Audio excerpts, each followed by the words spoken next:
Today we're going to be going over the top 5 cars released in 2024. 2024 we saw 8 updates, including 31 new cars, 4 of which were VGTs, 2 were concept vehicles, and there are 4 historical race cars that made the list as well. We didn't see as many tracks as we'd like, but it's still nice to get these cars as a free bonus just for owning the game.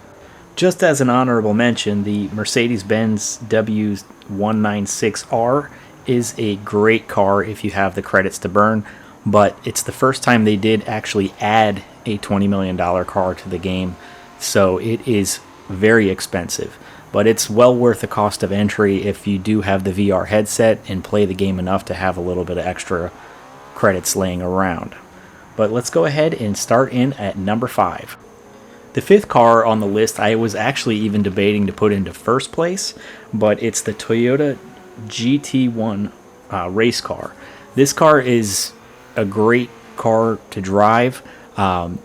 It's historic and it's beautiful, and it's a great experience if you do have VR. The reason I ranked it lower is it doesn't really have a comfortable spot in the game. So if you bring it into 800 series races, the Group 3 races, it's kind of overpowering to the point where it takes the fun out of any type of challenging racing that you might be able to experience. It's great if you're looking for a quick easy win, but it takes a lot of that effort away. And then if you bring it into the prototype races, it's a little bit underpowered to where it struggles to keep up with some of the more modern vehicles that they have in the game. But this is a great vehicle to pick up, so when you see it cycle through Legendary Motors, go ahead and grab one and you won't be disappointed. At number 4 on the list, we have the Mitsubishi Evo 9 MR GSR, which was released in February. This is an all-wheel drive boy racer. They are rally bred, and the Evo 9 is considered to be the best Evo ever made by some enthusiasts. It's using the original motor that they've had through the entire lifespan of the Lancer Evolution. The Evo 10 actually got a new motor, so a lot of the diehards don't really include the 10 in the mix, whereas the 9 is the furthest evolution with that original platform. So it is a great car. We did get the Evo 8 later on as well, but the 9 is the better variant of the two, just because it's more advanced. This car will get you through a lot of races. It's very easy to drive, very predictable. You can run rally events, you can run road events, and it's not going to let you down. It does also have engine swaps available, so if you want to run it in some of the late game races, you can really build quite the beast out of this platform. At number 3 on the list is the 1998 Subaru Impreza rally car. This is actually a car that was made famous through rally racing. Colin McRae was one of the pilots of these vehicles and just made them a legend in their own right. It's also something that's kind of been with Gran Turismo from the beginning and helped kind of build the brand of Gran Turismo as well.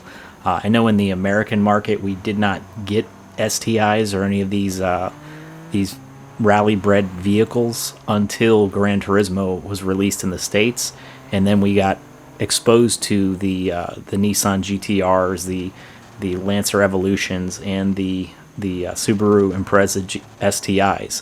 So it's a car that is synonymous with Gran Turismo in all aspects, and with such rally pedigree, it's just a great car to have in your garage, and it will dominate the rally stages as well.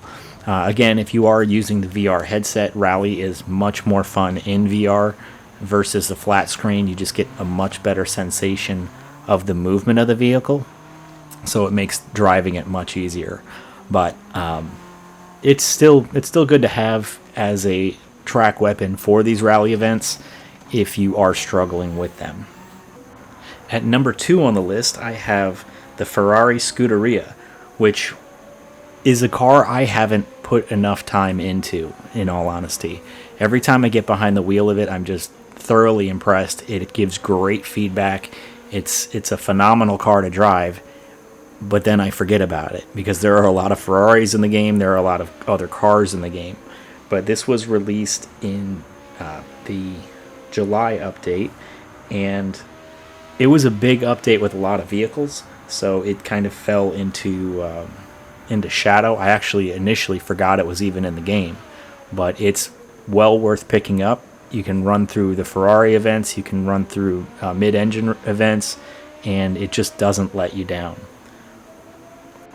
The number one car came from a May update, and it is the 2000 Honda NSX race car. Now this car is just incredible to drive. It gives great feedback, and it's extremely quick. When you're driving it, it'll actually kind of give you the illusion that it's not moving as quick as it is because it's so well planted, but it is a fast car. I actually have a review coming out next week of all the Group 3 cars, and this was the only variant other than this was the only variant that actually performed better than the brand central car that they have offered, and have had offered from the beginning of the game. So if you haven't picked one of these up, do yourself a favor and do that. It's also completing the series. They had the Tom's Castrol Supra, as well as the Pennzoil Skyline GTR, and this Honda NSX was the third of the big three GT500 cars from the old Super GT Racing series back in the day. So it's a great piece of history, and it is a great handling vehicle. So grab one and you'll be happy. But thank you so much for watching, and please, if you haven't, please subscribe to the channel.